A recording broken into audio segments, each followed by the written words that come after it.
Hello everyone and welcome back to the next episode of the Road to FIDE Master series, this one the 42nd. The next round of the day, 5th round of the Roquetas Chess Festival. For the second time during the day, which normally does not happen that often, I got paired with the white pieces. Once more though with the young prodigy from Spain. I was joking though with my friends that since I drew the morning round against the 16-year-old, the arbiter decided to test me against the 14-year-old with basically the same rating, title, and all that stuff. So yeah, challenging opponent. And this time though, with the limited time for preparation, I decided to go with e4, my main weapon, let's say, with expectations of facing either the e5, I believe, or the Caro-Kann, or the Sicilian. So still plenty of stuff. However, it's better to be facing 3 options than 7 as in the previous round. However, I was hit with the surprise already on the move number 1 because my opponent chose e6, which he hasn't played, at least according to my database. Only after the game he told me that he played this in the classical game for the first time 1 week before in the tournament that was not yet in my database, so that's unfortunate. Therefore, already on the move number 2, I had to think, okay, what to do. Obviously, against the French defense, d4 is the main move, and after d5, there is exactly the choice. I can push, I can take, and I can play knight d2, or maybe even knight c3. All those 4 options were on the menu, let's say. Recently, I've played e5. Previously, I've played knight d2. Recently, I worked on this one. ED5 was the idea that I had in mind thanks to some international master, but I didn't really remember what's in there. So all in all, trying to decide what to do, I stick to what I would normally play, which is knight d2 and Tarrasch variation. After which my opponent replied with knight f6, which I am quite happy with, and after e5, knight d7, bishop d3, c5, c3, b6 was played. And it's not the main line. The main line would be to play knight c6, put the pressure to the pawn, and then I have to react with knight e2, and basically more or less the variation that you are normally getting in those variations is the one like that, with the isolated pawn against d and e pawns. Pretty complex game. I studied it a little, so I more or less know what to do. In the game, however, as I've said, the b6 was played, and yeah, it's not a big surprise, thankfully, because first of all, I've played such game, I believe, like 3 years before that, or 4 years, in the classic game too, also against a guy much higher rated than myself. And also, even if I didn't know what to do at all, this move is not the most ambitious one and the most sharp one, let's say. So with a natural development of knight e2 and then exchanging the bishops, I can get to such position without any problems. One thing to note, obviously, is that in general in the French defense, this bishop is a bad one. So the whole point of playing b6 is to play bishop a6 and exchange the bishops. At this point, I knew that in here, even though f4 is tempting, thanks to my lessons with the coach of mine, I knew that f4 is not the way to go here. I remember that knight f4 is exactly the move that you would like to try. So not going for the pawn advances, let's say, on the king side, but rather pieces activity. That's more or less the idea. And I was met with h6, which is actually a novelty, and my opponent told me that after the game. But when I was consulting it with my coach, he said that my opponent maybe also mixed up things a little bit because h6 is not that great of a move, because it disrupts the pawn structure on the king side. Therefore, the short castle is maybe out of question even in many instances. Therefore, black kind of will rather wish to go for the long castle. I didn't know that yet. I decided to play a simple developing move of rook e1, which felt healthy, so why not? Let's wait what the opponent does. He played c4, trying to close the queen side. Therefore, like connecting c4 with h6, I understood that his goal is to castle long side. And even though b3 in here unusually is not the move that you might consider due to the fact that there is a rule in chess that you should try to play on the side of the board on which you are better, more active, have more space, etc., and leave the side of the board when the opponent has all of that to him and not do much there. In here, counterintuitively, this is exactly what you have to do, and I'm glad that I found the idea, because after b3, the point is that I am hitting there on the queen side, so b3, b5, a4, a6, and yeah, opponent gained more space there, but I am the one dictating what's going on, because I can try to take here and leave the a pawns. I can try to take once, exchange the rooks, exchange here. I can try to just leave it as it is and wait for my opponent, what does he do, and so on. So yeah, I am the one dictating the matters, and I believe BC4 that I chose was a little bit premature. I could have waited a little bit longer with that, because my opponent would have to deal with the pressure there. I chose to bring this pressure down and went for a rook e3 move. Kind of strange chess, if I'm honest with you guys. Pretty closed position, not developed bishop, some rook e3 on the board. So what's going on? Basically, I hope that it's natural enough for me to not explain it too deep, but the point is that I would like to lift the rooks through the third rank in order to attack on the king side, because thanks to the open b-file, I doubted that my opponent would go for the queen side castle. And with that in mind, I felt, okay, this might be the good way to go. My opponent replied with rook b8, taking over the b-file, so I wanted to play queen c2, both looking at the rook b1 or knight g6 possibility. That's one funny way of playing. So for example, a5 would be played, knight g6 is something that I was hoping to happen on the board, because after fg, queen d6, king e7, I have bishop a4, a3, sorry, winning the game basically on the spot. So that's the one tactic and that I had in mind. Obviously, though, my opponent does not allow it. The move he chooses is not the best looking, because queen e7, so like blocking the bishop, blocking the castle, but then again, maybe he does not want to castle there. And in here, I believe instead of going for the calm, simple, developing, solidifying moves like, I don't know, g3 that my coach suggested, or even my opponent, I believe, suggested during the game, just waiting for what my opponent wants to do, because to be honest, his pieces like cannot play too many squares. I decided to force things a little bit, or at least look at forcing things, because I went with rook f3, still trying my best to work the knight g6 ideas if possible and all that stuff. Obviously would not be working against such a good player, but nevertheless, that's the move I chose. And then my opponent replied with king to d8, which is the move that you don't normally expect, even though I knew that it might be an option, because it goes away from any pressure on the king side. You still don't really think that your opponent might be capable of playing such move, but here we are. My opponent played it, and objectively it's a normal as any other basically, because black can play few moves and not be that much worse, but I gave the exclamation mark to it because it shows that my opponent is just a good player and capable of such ideas. And in here I opted for bishop a3, which is not bad at all. The bishop was let's say without a job anyway, but after queen g5 we enter basically the first real critical moment in which I failed.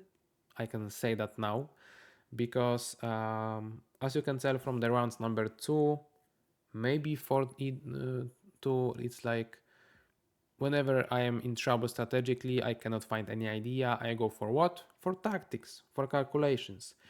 And in here, I just miscalculated the matters and I lost the game. I know that it sounds harsh in here because, wait a minute, it's pretty closed position, you have a stable advantage, what are you talking about? I will just show you my viewpoint. So, I felt like this queen is placed a little bit odd, and with knight h3 move I am opening up the attack to the queen, to the f7 pawn, and the only ways for the opponent to continue will be to go here or there. After queen h5, the least I can do is actually to try to repeat the moves, so I'm okay with that, and then I can decide whether or not I'm willing to push the matters further.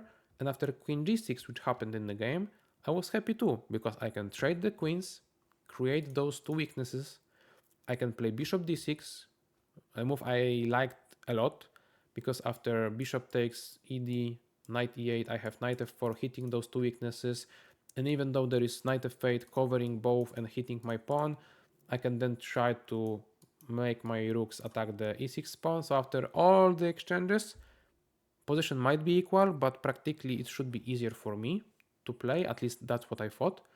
And if that's the case, the bishop d6 might be out of question. I'm threatening with knight f4, so g5 is the way to go. And I thought that, okay, at this point I will take on c7, king c7, I will play rook f7, pinning the king to the knight, and the only way to continue, at least in my eyes, for the opponent was to play rook b2, after which I calculated that after knight f1, rook c2 or b3, doesn't matter, the point is that it attacks the pawn, I have f4. After rook c3, I have f5. After e5, I have e6. So I calculated all that, so all the forcing moves, the natural moves. I was so happy with myself until in this position, after rook f7, which I basically pre-moved, I played it with 1 second spent on the move. I was met with the strange look from my young opponent, like trying to say, "What are you playing, my friend?" And I was still like unsure what does he mean with this look. Like, I'm fine, right? But there is king d8, a very quiet move, a very good move, and basically winning move that I've missed from the distance. And I'm not blaming myself for it, because when you are at this point of the position, I guess that might be my way of thinking, that it's hard to see king d8 at the end of the variation. Nevertheless, maybe that's why I shouldn't go for the calculations if the position is not like the one that requires that. Because in here, going back to this point for a second, I could have just taken on a fate that I was in general thinking. And then after rook f8, I could have played rook b1, exchanged the rooks, king c8. And even though I did not get anything on the b file, even though maybe queen h7 looking tempting but not achieving much is not a way to win the game, at the same time there is simply no way to lose the game. I'm still better, I'm still more comfortable, I still have more space. Maybe I will find something later on, maybe not, but the point is that I am not risking much. In the knight h3 line, after the exchange, after this bishop d6, I was risking a lot. I miscalculated, I was punished for it, and then after king d8, well, then I gave the look to my opponent that, okay, now I know what you meant. And the problem is simple, my rook is stuck there. I am not on time to deliver those f4 pushes or anything like that. And the problem is that after king e8, rook f3, there is the fork. And if I want to go away from the fork, how do I do it? My knight is also out of moves. So I was relying on calculation, it failed, my pieces are misplaced, and there is nothing I can do. The only move that is not losing on the spot is g4, stopping the g4 from my opponent.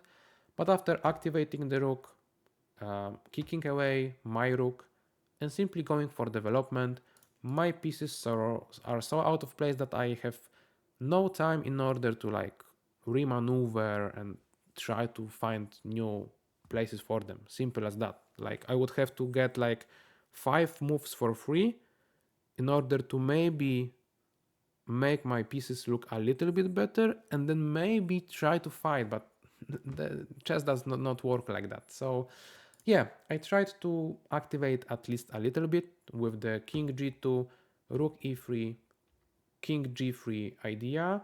One note is that obviously I forgot to change it. I copied this game from the live coverage, but there was bishop a5 in here, which is logical, hitting the pawn. But it doesn't matter because the bishop will go back to d8 in a second, so yeah, don't worry about that. I decided to continue with knight g3, knight e2, which is important to protect the pawn since the bishop was there, and after knight g6, king g3, and I felt, okay, I might be just on time to push f4. So here, but now the bishop that was on a5 got back to d8, and that's the position that is correct, finally. And I realized that even though I pushed f4, even though I like put pressure to the g5 pawn, I was a little bit threatening with f5. I mean, it all means nothing, because bishop d8 was actually a very powerful move, because after fg, bishop g5, here, I mean, none of my pieces can move. The rook is out of moves. The knight cannot move because I would allow the rooks to go through the second rank. I cannot move either with the king because of rook e1, rook e2, knight f4 trick. So the only piece that is free to do anything is the rook. But what can I do, guys? It's simply dead, lost position. So I've played something else like, I don't know, f5, gave up the pawn, um, and I resigned in here. There was perhaps no point in continuing after bishop d8, maybe even a little bit before that. The point is that even though I stopped really analyzing the game for you guys from like this point, in which my position was only like minus 1.3, and at the end I am completely lost with minus 6, really it was a matter of time. I could have not done anything much better. I did not blunder anything in here. I was just simply lost. So yeah, quite a quick turnaround, to be honest, because I was calculating, everything works fine, all that, and then bam, one miscalculation, one king d8 move, amazing one, and yeah, just like that the game finishes. So rather, I would say anticlimax. I'm not sure what's the word in English for it, but I was feeling fine. I was having a good game, and then bam, and that's that. But this is what happens, right? So unfortunately, it happened after repeating the white color. So I knew that after scoring only half a point during the day with white pieces, I would be facing yet another better player the next day with black pieces, with not so great morale and attitude. So not an ideal world, but this is the tournament, and that's what you have to deal with. And 3 out of 5 is still not a bad result. As you can tell, as of now, I was gaining nearly 30 rating points, so the tournament is still fine, but the mindset might not be as fine. And we'll see in the next game whether or not I was able to jump back. One more quick review for you guys in order to see whether or not I played such a terrible game. And as you can tell, I had still 85 accuracy. Does it mean a lot then? Perhaps not, and that's why maybe you two guys shouldn't care that much about the accuracy, because the game itself was, let's say, fine, but one blunder, game is thrown away, and I would give myself like 60 because of this miscalculation. Nevertheless, good game by my opponent. He turned out to be a very good young player who was fighting till the end for high places. So yeah, can't complain with the result as much. And we go again tomorrow with another game to be analyzed, so stay tuned for it. And if you liked this one, especially the analysis, because the game was, well, it was as it was, you can give a like, subscribe to the channel, and we'll see each other tomorrow. See you, bye bye.